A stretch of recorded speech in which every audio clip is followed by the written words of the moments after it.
कृषि दर्शन कृषि दर्शन कृषि दर्शन कृषि दर्शन कृषि दर्शन कृषि दर्शन। किसान भाइयों जोहार। कार्यक्रम कृषि दर्शन में आप सभी किसान भाइयों का बहुत बहुत स्वागत है।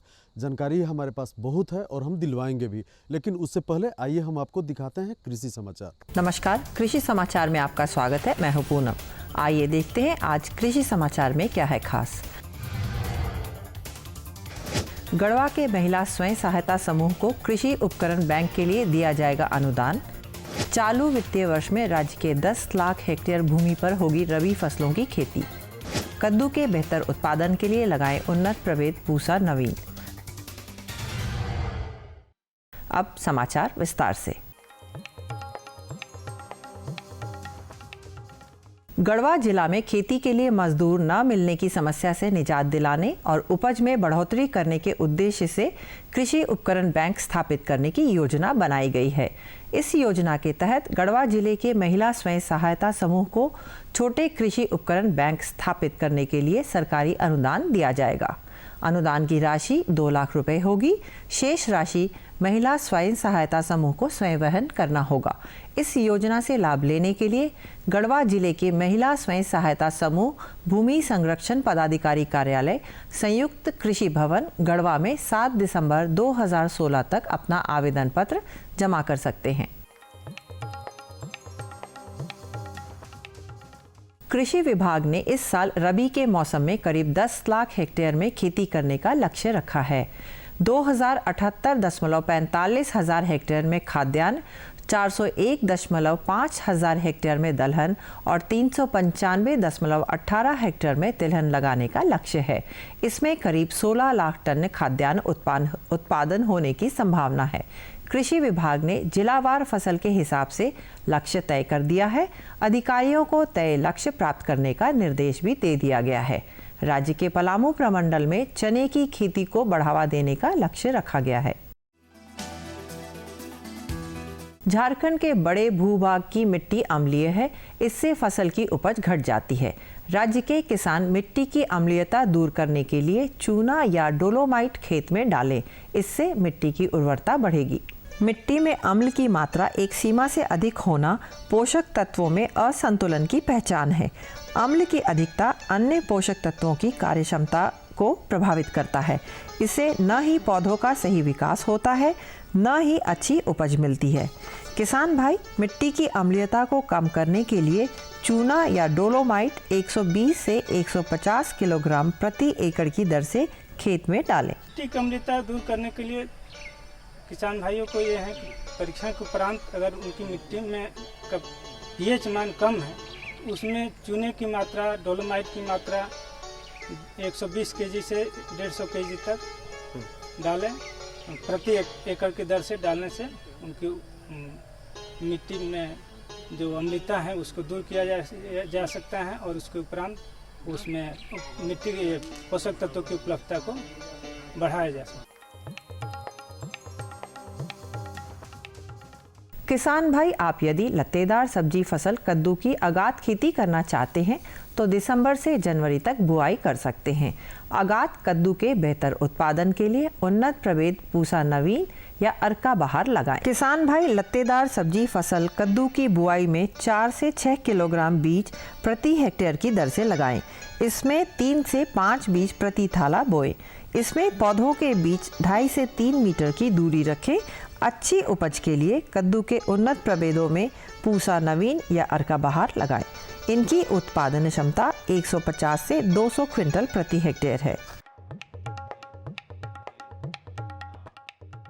ग्रबर एक ऐसा कृषि उपकरण है जिसकी सहायता से किसान छोटी एवं कम गहरी जड़ों वाली फसलों से खरपतवार निकालने का काम किया जाता है। इसकी कार्यक्षमता 15 से 18 डेसिबल प्रतिदिन है। आज हम जानेंगे मिर्च फसल में पत्ती अंगमारी और फल सड़न रोग के रोकथाम के उपाय के बारे में। किसान भाई मिर्च फसल में लाही, सफ़ेद मक्खी और पत्तियों से रस चूसने वाले कीट के नियंत्रण के लिए नीम निर्मित कीटनाशी दवा से घोल बनाकर फसल पर छिड़काव करें। और अब एक नज़र राज्य के 5 प्रमुख शहरों के मौसम के मिजाज पर। आज राज्य के 5 प्रमुख नगरों के अधिकतम और न्यूनतम तापमान कुछ इस प्रकार दर्ज किए गए। रांची का अधिकतम तापमान 26 डिग्री सेल्सियस और न्यूनतम 12 डिग्री सेल्सियस। जमशेदपुर का अधिकतम तापमान 30 डिग्री सेल्सियस और न्यूनतम 14 डिग्री सेल्सियस। मेदिनीनगर का अधिकतम तापमान 28 डिग्री सेल्सियस और न्यूनतम 12 डिग्री सेल्सियस। देवघर का अधिकतम तापमान 28 डिग्री सेल्सियस और न्यूनतम 16 डिग्री सेल्सियस। धनबाद का अधिकतम तापमान 29 डिग्री सेल्सियस और न्यूनतम 15 डिग्री सेल्सियस।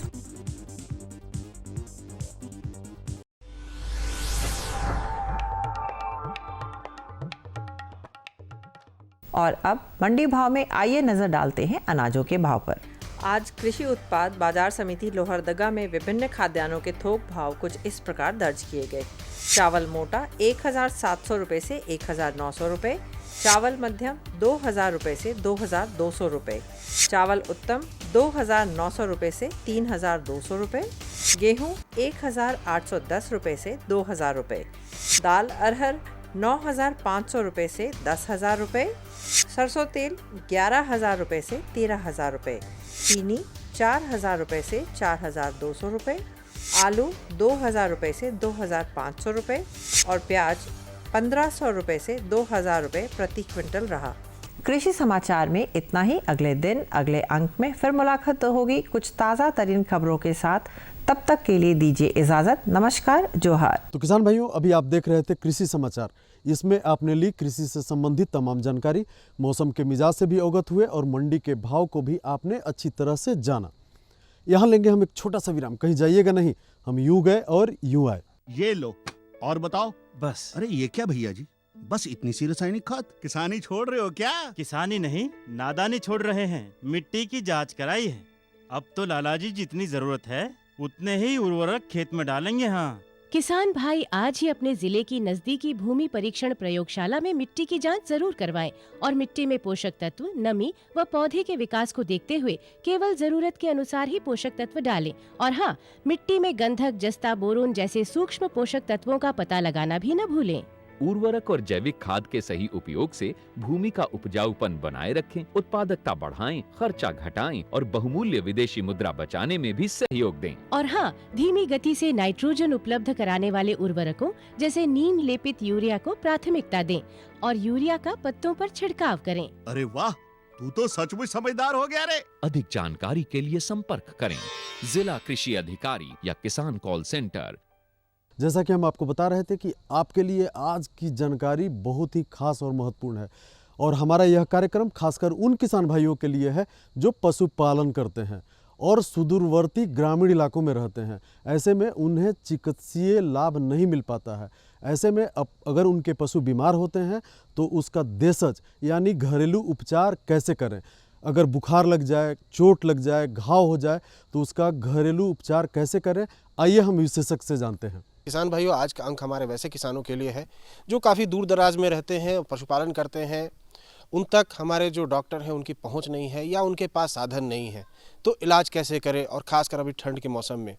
तो इसी बात पे चर्चा करने के लिए आज हम कृषि विज्ञान केंद्र देवघर में हैं और हमारे साथ में पूरम सोरेन जी हैं। इनसे हम जानेंगे कि कैसे अपने पशुओं का हम देशज इलाज कर सकते हैं। मैडम, अभी ठंड का मौसम शुरू हो रहा है और इस समय में जो हमारे पशुपालक हैं जो खासकर दूर दराज के क्षेत्र में है, जहाँ तक कि साधन की पहुँच नहीं है या उनकी पहुँच नहीं है, तो मुख्य रूप से ये बताएं कि अभी ठंड के मौसम में किस तरह की परेशानी उनको हो सकती है, चाहे आहार से संबंधित हो या आवास से संबंधित। सबसे पहले तो मैं किसान भाइयों को बताना चाहूँगी, जाड़े का मौसम आ गया है, उन सबों को ठंड लगने की बहुत अधिक संभावना होती है और उसके साथ साथ खांसी भी होती है। और जो गर्भवती गायें होती हैं उन सबों को गर्भाधान के समय या बच्चा देते समय उन लोगों को ठंड लगने की संभावना बहुत अधिक हो जाती है और जो बच्चे होते हैं उन्हें भी ठंड बहुत लग जाती है। तो इस स्थिति में आप लोग अपनी गायों को सही तरह से रख रखाव करें, उन्हें गर्म जगह पर रखें और हो सके तो ऊपर से बोरा या फिर कोई गर्म जो कंबल होता है वो सबसे ढके, ताकि गायों को गर्माहट महसूस हो। जी। और आहार में किस तरह का बदलाव करना चाहिए कि ठंड से जो संबंधित बीमारियां हैं वो उनको ना हो? ठंड के समय में उन लोगों में जो पोषक तत्व होते हैं वो काफ़ी हद तक कमी हो जाती है। तो इस स्थिति में उन लोगों को पोषक तत्व अधिक से अधिक मात्रा में देना चाहिए और मिनरल मिक्सचर ये सब ज़्यादा मात्रा में देना चाहिए, ताकि उन लोग के शरीर में गर्माहट पैदा हो। भोजन थोड़ा ज़्यादा देना चाहिए, ताकि उससे जो मेटाबॉलिज्म होता है उससे ऊर्जा पैदा होती है और उससे गर्माहट मिलती है उन्हें। दूर दराज के क्षेत्र के हमारे किसान भाइयों की बात करें जिनके पास बकरियां हैं, बकरियों का जो आवास होता है उन्हें नहीं पता है कि कैसे रखना है और ठंड संबंधित जो बीमारियां उनको हो जाती हैं, तो उसका क्या बचाव का तरीका है? देखिए, जो बकरियां जो रहती है उन लोगों को सबसे पहले तो आप लोग एकदम खुली जगह में ना रखें। ठंड का मौसम है और शीतलहरी काफ़ी होता है, ठंडा हवा चलते रहता है। तो आप लोगों को उसके घर जो होते हैं उन्हें पक्की दीवारों से बनाना चाहिए। हवादार रखिए मगर खुला मत रखिए और उन लोगों को दिन में ही बाहर निकालिए, रात में ना निकालें और गोधूली बेला के समय उन्हें अंदर पूरी तरह से कर लीजिए। मैडम, ठंड के दिनों में बकरियों में आमतौर पे जो है सीने में जकड़न हो जाती है नमी के चलते। अगर वो ज़मीन पे बैठे रहते हैं वहीं पे मल और मूत्र दोनों त्यागते हैं, तो उससे बचाने के लिए हमारे किसान भाई जो घरेलू उपाय है वो क्या करें? किस तरह से आवास में थोड़ा बदलाव करें? अपनी बकरियों को आप लोग जहाँ पे रखते हैं तो वहाँ पर आप लोग 2 फीट ऊपर पर ज़मीन से 2 फीट ऊपर में मचान बनाएं बांस की लकड़ियों का, खास करके इससे क्या होगा कि जो बच्चे रहेंगे, छौने रहेंगे या बकरियां रहेंगी, वो लोग ज़मीन से थोड़ा सा ऊपर में रहेंगी और उन लोगों को डायरेक्ट ठंड नहीं लगेगा और वो लोग ठंड से काफ़ी हद तक बचा हो सकेगा। देखिए, ठंड के लिए आप लोग मसूर दाल ले सकते हैं, सौंठ, हल्दी, सरसों तेल, इन सबों का प्रयोग कर सकते हैं। और अगर आप उन जानवरों को खांसी हो रहा है तो आप लोग बाकस का पत्ता होता है उसका काढ़ा बना करके उनको पिलाएंगे तो काफ़ी हद तक खांसी से उन लोगों को राहत मिलेगी। और एक समस्या और आती है बाह्य परजीवी और अंतः परजीवी। जानवरों में इसकी समस्या काफ़ी अधिक होती है, तो इससे कैसे बचें? देखिए, बाह्य परजीवी के लिए तो आप लोगों को क्या करना है कि सरसों का तेल लीजिए, उसमें थोड़ा सा ये कपूर और थोड़ा सा सौंठ मिला करके उसको मिक्स कर लीजिए और जहाँ पर घाव है और हल्दी मिला करके उसको उस जगह पर लगा दीजिए। इससे उसका जो घाव है वो तो ठीक होगा ही, साथ ही साथ यह चर्म रोग भी आगे नहीं होने देगा। और अगर ऊपर से कोई चर्म रोग हो रहा है तो आप लोग नीम और करंज इसके पत्ते का पेस्ट बना करके ऊपर से लेप लगा देंगे तो बाह्य परजीवी काफ़ी हद तक उनसे बचाव हो सकेगा।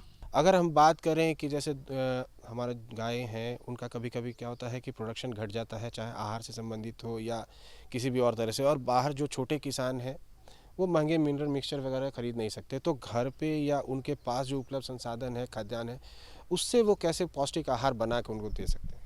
देखिए, आपके घर में जो भी है, भूसा, खल्ली, चोकर जो भी है, और मसूर की दाल हो या फिर कोई भी दाल हो, उसको भी साथ में मिला करके बढ़िया, और आप लोग चावल बनाते हैं उसका जो माड़ तैयार होता है वह भी कार्बोहाइड्रेट रिच होता है, उसको भी बढ़िया से मिला करके आप लोग अपनी गायों को खिलाइएगा तो काफ़ी हद तक जो उनका मिनरल का जो प्रॉब्लम है वो सॉल्व हो जाएगा। चलते चलते आप हमारे किसान भाइयों को कुछ विशेष सलाह देना चाहें कि जो घर पे उपलब्ध संसाधन उसमें कौन कौन से ऐसे पदार्थ हैं जो कि उनके पशुओं के स्वास्थ्य के लिए बेहतर है, जिसका प्रयोग कर सकते हैं वो तरह तरह की बीमारियों में?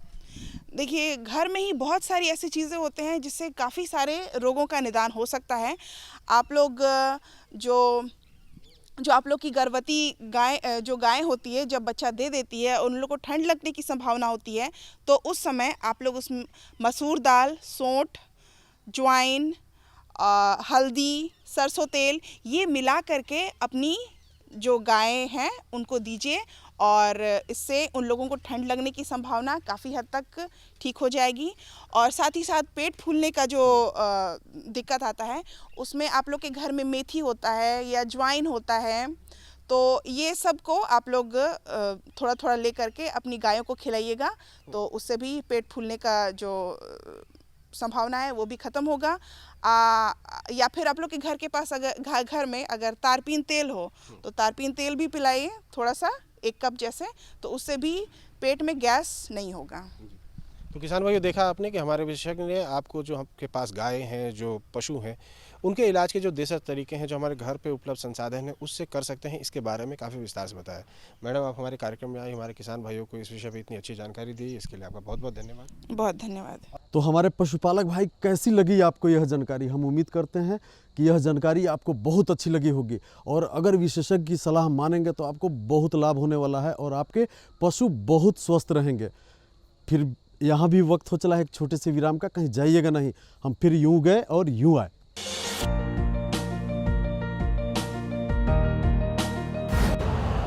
यूरिया का स्वदेशी उत्पादन 70 लाख टन बढ़ाने के लिए 6 उर्वरक संयंत्रों का उद्धार किया जा रहा है।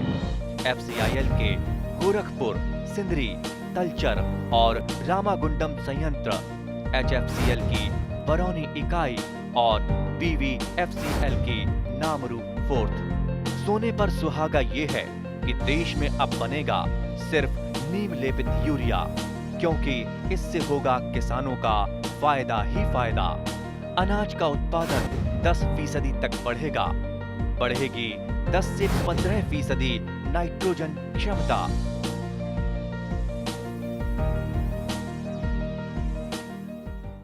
अब दूसरी जानकारी हमारी यह है कि जो किसान भाई दलहनी की खेती कर रहे हैं, अगर उसमें कीट लग जाए तो उसका प्रबंधन कैसे करें, उससे निजात कैसे पाएं, आइए इस पर विशेष जानकारी लेते हैं अपने विशेषज्ञ से।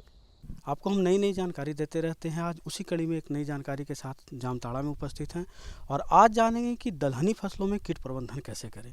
इस बारे में जानकारी देने के लिए हमारे साथ विशेषज्ञ गोपाल कृष्णा जी मौजूद हैं। डॉक्टर साहब, देखा जाता है कि झारखंड में दलहन का उपयोग हमारे किसान भाई बहुत ज़्यादा करते हैं और यह फूल वाली फसल है, तो इसमें कीट भी बहुत तरह तरह के आते हैं। तो प्रमुख कीटों की अगर बात करें तो कौन कौन से कीट हैं, उनका प्रबंधन हमारे किसान भाई कैसे करें? ऐसे देखा गया है कि रबी दलहन में बहुत तरह के कीड़ों का प्रकोप होता है, लेकिन कुछ मुख्य कीड़ा है जिसका प्रकोप हर एक सीज़न में देखा जाता है। जब भी आप रबी फसल दलहन का फसल लेते हैं उस समय में आपको इस कीड़े का प्रकोप दिखता है। खास करके हम अगर चना के केस में लें तो एक पॉड बोरर आता है, जो कि लगभग सभी दलहन में पॉड बोरर का आक्रमण होता है, लेकिन चना के केस में लें तो उसका लक्षण ये होता है कि फली में अंदर छेदा करता है उसका लार्वा और अंदर घुस करके आधा शरीर अंदर रखता है, अंदर घुस करके उसके बीज को नष्ट करता है और देखिएगा कि उसका आधा शरीर बाहर लटका हुआ रहता है।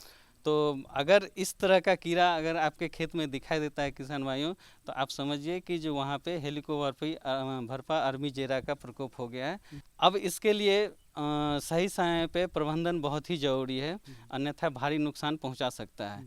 क्योंकि अगर एक फली में डैमेज किया उसके बाद उसको बर्बाद करके फिर उसके बगल वाले फली को भी बगल वाले जो भी पौधा होते हैं उसमें जो भी फली लगा रहता है उसको नष्ट करते हैं। तो इसके रोकथाम के लिए हमारे किसान भाई जब उनके खेतों में लग जाए कीड़े तब क्या करेंगे? हाँ, इसके रोकथाम के लिए अगर रासायनिक दवा आप इस्तेमाल करना चाहते हैं तो उसके लिए क्लोरपायरीफॉस आधारित दवा इस्तेमाल कर सकते हैं। उसका मात्रा रहेगा 2 ml 1 लीटर पानी में, उसका स्प्रे करें उस पर, और 15 दिनों के अंतराल पे 2 बार स्प्रे करने की ज़रूरत होती है। और अगर जैविक प्रबंधन में जाएंगे तो जीवाणु आधारित दवा भी बाज़ार में उपलब्ध है, जैसे कि डेल्फिन के नाम से उपलब्ध है। ये बैसिलस थुरिंजेंसिस है जो डेल्फिन के नाम से मिलता है, डायपेल के नाम से मिलता है, थुरिंजेंसिस के नाम से मिलता है। तो इस तरह का दवा ला करके और 1 ग्राम 1 लीटर पानी में छिड़क करके उसका छिड़काव करेंगे। रही बात, इसमें एक सावधानी बरतने की ज़रूरत होती है। जब भी आप स्प्रे करते हैं तो ध्यान देंगे कि जैसे आप डेल्फिन बाज़ार से ख़रीदते हैं तो वो दानेदार होता है और जब भी आप स्प्रे करने के लिए जाते हैं तो आप करते क्या हैं किसान भाई, डायरेक्ट दवा स्प्रेयर में डाल करके थोड़ा बहुत घोले और स्प्रे करना शुरू कर देते हैं। लेकिन यहाँ पे होता क्या है कि ये दानेदार होता है, भारी होता है, जैसे आप उसमें मिलाते हैं तुरंत वो घुलता नहीं है और नीचे जा कर के बैठ लेता है वो दवा। और जब भी आप स्प्रे करते हैं तो उसमें केवल पानी का ही स्प्रे होता है। इसीलिए यहाँ पे ध्यान देना होगा कि जो पूरी तरह से घुल जाए दवा, उसके बाद ही स्प्रे करें। घुलने के लिए करेंगे कि अलग से एक मिट्टी का बर्तन लेंगे, उसमें उस दवा को ले करके अच्छी तरह से किसी चीज़ से रगड़ करके उसको घुला देंगे। फिर जो स्प्रेयर में फ़िल्टर होता है, फ़िल्टर के माध्यम से उसको डालेंगे उसमें, और जो भी बचा हुआ है उसमें फिर उसको ले करके फिर से उसको उसी बर्तन में रगड़ करके फिर घुला करके फिर उसमें डालेंगे। और ये प्रक्रिया तब तक करते रहेंगे जब तक कि पूरी तरह से घुल नहीं जाता है। जब पूरी तरह से घुल गया उसके बाद जा कर के स्प्रे करें। इसी तरह से बाज़ार में और भी दवा उपलब्ध है जो बायोलेप के नाम से आता है। उस बायोलेप को जब भी आप पानी में डालेंगे तो एक थक्का की तरह एक जगह जमा हो जाता है, और जब भी आप डायरेक्ट अगर स्प्रेयर में डालते हैं तो किसी कोने में जाकर के थक्का बन के वो जमा रहता है, और जब भी आप स्प्रे करते हैं तो केवल पानी रहता है। इसलिए उसको भी अलग बर्तन में ले करके पहले ढंग से घोलने की ज़रूरत है, उसके बाद उसे स्प्रे करें बारे में। लेकिन चना को आमतौर पर देखा जाता है कि हम जो मनुष्य हैं वो भोजन के रूप में प्रमुख दाल के रूप में लेते हैं, और चना को दालों का राजा कहा भी जाता है। तो ऐसे में वो घरेलू नुस्खे क्या होंगे जिसको कि खेतों में अगर छिड़के तो कम से कम हमारे शरीर को नुकसान पहुंचाएंगे? जैसे बाज़ार में उपलब्ध रहता है न्यूक्लिक पॉलीहाइड्रोसिस वायरस के नाम से, बायो वायरस के नाम से कोई कंपनी बनाती है, इस तरह से बनाती है। इसका अगर बाज़ार का ख़रीद के लाते हैं तो उसका मात्रा रहेगा 1 लीटर पानी में 1 ml, और उसका छिड़काव करेंगे। और ध्यान रखना है कि लगभग 1 कट्ठा ज़मीन में हमें 4 लीटर पानी इस्तेमाल करना है। अब रही बात कि उसको खुद से कैसे आप बना सकते हैं उस दवा को, उसमें ध्यान देंगे जो कीड़ा उस विषाणु से मरा हुआ होता है वो किसान भाई उसको खोज करके और एक जगह कलेक्ट करते जाएं। एक बर्तन में कलेक्ट करें, उसमें हल्का पानी रहेगा, वहाँ जमा करते जाएंगे। जब वो पूरी तरह से सड़ जाता है उसके बाद से उसको उसी में किसी चीज़ से पूरी तरह से मसलना होता है, मसल करके और उसके बाद किसी कपड़ा से उसको छान लीजिए। छानने के बाद फिर उसका स्प्रे कीजिए, पानी में घोल करके उसी तरह से स्प्रे कीजिए। अब रही बात कि किसान भाई पहचानेंगे कैसे उसको कि जो इस विषाणु से मरा हुआ है, तो उसका एक लक्षण होता है कि जो वाई के आकार में टेढ़ा करके वो डाली से लटका हुआ रहता है, जो कीड़ा इस विषाणु से मरा हुआ रहता है, और उसके मुंह से काला रंग का रस निकलते रहता है। अगर इस तरह का कोई लक्षण अगर दिखाई दे तो समझ जाइए कि जो वो कीड़ा विषाणु से ग्रसित है, उसी से मरा है। अब जैसे छिड़कने के लिए आप इस्तेमाल करें तो एक अगर मैच्योर पिल्लू, जो बड़ा पिल्लू होता है, उसको अगर आप लेते हैं और उसको जैसे 2 लीटर पानी में उसको घोल करके छिड़काव करते हैं, 4 लीटर पानी में घोल करके छिड़काव करते हैं, तो वो लगभग 1 पिल्लू 1 डिसमिल खेत के लिए सफिशिएंट होता है। उसको आप स्प्रे करेंगे और फिर जैसे जैसे उस विषाणु से मरता है फिर उसको कलेक्ट करके किसी बर्तन में रखें और फिर वो प्रक्रिया दोहराते रहें। इस तरह से अपने घर में भी किसान भाई इसको बना सकते हैं। डॉक्टर साहब, आप चलते चलते हम आपसे जानना चाहेंगे कि चना की बात हम लोग कर लिए, लेकिन दलहन में और भी दलहनें आती हैं, अगर उन पे कोई कीट आ जाए तो उसके रोकथाम के लिए हमारे किसान दलहन में जैसे आप मूंग वगैरह लगाते हैं, उड़द लगाते हैं, उसमें एक बहुत ही जो ज़्यादा नुकसान पहुंचाने वाला कीड़ा है वो भुआ पिल्लू। भुआ पिल्लू का भी आक्रमण बहुत ही ज़्यादा होता है उसमें, और भुआ पिल्लू तो ऑलरेडी देख करके भी किसान सब पहचान सकते हैं। भुआ पिल्लू के कंट्रोल के लिए आप रासायनिक दवा का इस्तेमाल कर सकते हैं, जैसे कि इमिडाक्लोप्रिड आधारित जो भी दवा होता है उसे बाज़ार से खरीद लें। ये बाज़ार में टाटा मीटा के नाम से उपलब्ध है, और भी बहुत नाम से उपलब्ध है, A1 के नाम से उपलब्ध है। इस तरह से देखेंगे इमिडाक्लोप्रिड अगर है वो दवा लाएंगे, और उसमें एक एप्सा 80 नाम का इमल्सीफायर मिलता है, उसको आप 3 लीटर अगर घोल बनाते हैं तो उसमें 1 ml एप्सा 80 उसमें मिला देंगे, और इमिडाक्लोप्रिड का मात्रा रहेगा 3 लीटर पानी में 1 ml। तो इस तरह से 3 लीटर अगर घोल बनाते हैं तो उसमें 1 ml इमिडाक्लोप्रिड देंगे और 1 ml एप्सा 80 देंगे। देखा कि हमारे विशेषज्ञ ने कितनी अच्छी बातें बताई। रासायनिक तो आप डालते ही थे, लेकिन उसका मिलावट सही ढंग से नहीं कर पाते हैं, जिसके कारण कि आप उसका पूरा उपयोग नहीं ले पाते हैं। आप हमारे इस कार्यक्रम में आए और इतनी अच्छी और महत्वपूर्ण जानकारी हमारे किसान भाइयों को दिया, इसके लिए आपका बहुत बहुत धन्यवाद। अभी आपको हम जानकारी दिलवा रहे थे दलहनी फसल में लगने वाले कीट के बारे में, लेकिन वक्त हो चला है आपसे विदा लेने का। लेकिन उससे पहले चलिए हम मौसम के मिजाज के बारे में जान लेते हैं और आपको लिए चलते हैं IMD पुणे। भारतीय मौसम विभाग पुणे से प्राप्त आज का मौसम पूर्वानुमान कुछ इस प्रकार है। आकाश साफ रहेगा। हवा उत्तर पश्चिम की ओर से 14 किलोमीटर प्रति घंटा की रफ्तार से चलेगी। आज का अधिकतम तापमान 28 डिग्री सेल्सियस और न्यूनतम 12 डिग्री सेल्सियस रहने की संभावना है। जो किसान भाई धान फसल की कटाई कर चुके हैं वे खेत को तुरंत जोत दें। यदि कम से कम 4 सिंचाई की सुविधा हो तो गेहूं या आलू की खेती करें। जो किसान भाई गेहूं की खेती करना चाहते हैं वे खेत की तैयारी शुरू कर दें। साथ ही बीज व उर्वरक का भी प्रबंध कर लें।